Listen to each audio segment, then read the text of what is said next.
Wherever you go, whatever you do, throw a little at it. Omax, Vest and Briefs.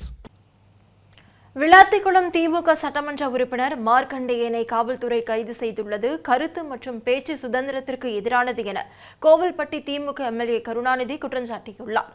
Thoothukudi மாவட்ட காவல் கண்காணிப்பாளர் அலுவலக வளாகத்தில் செய்தியாளரிடம் அவர் பேசியதை தற்போது பார்க்கலாம்.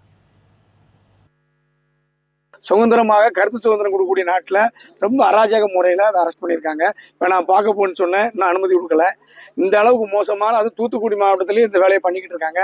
இந்த அரசு சுதந்திரத்தை பறிக்கப்படுகிறது. இது இவங்க தான் செய்கிறாங்களா இல்லை மேலேருந்து யாருன்னு சொல்லி வேற ஒரு கோப்போடு இதை பண்ணுறாங்களான்னு தெரியல. இருந்தாலும் மக்களுடைய சுதந்திரத்தை பறிக்கிறத நான் வன்மையாக கண்டிக்கிறேன். இந்த மிரட்டலுக்கெல்லாம் நாங்கள் அசது கிடையாது. உங்களுக்கு தெரியாத திமுக பற்றி நீங்கள் எங்களை நீங்கள் என்ன பண்ணாலும் நாங்கள் இதை விட்டு என்ன செய்ய முடியுமா தெரிஞ்சுக்கிடாம பண்றாங்க. அவங்க கட்சியில இப்படி யாரும் இருப்பாங்களோ எங்களுக்கு தெரியல. எங்களை பொறுத்தவரை நீங்க என்ன வேணாலும் நாங்க இப்படித்தான் இருப்போம். தமிழ் ஜனம் சேனலை சப்ஸ்கிரைப் பண்ணாம பார்த்துட்டு இருந்தீங்கன்னா மறக்காம சப்ஸ்கிரைப் பண்ணிடுங்க.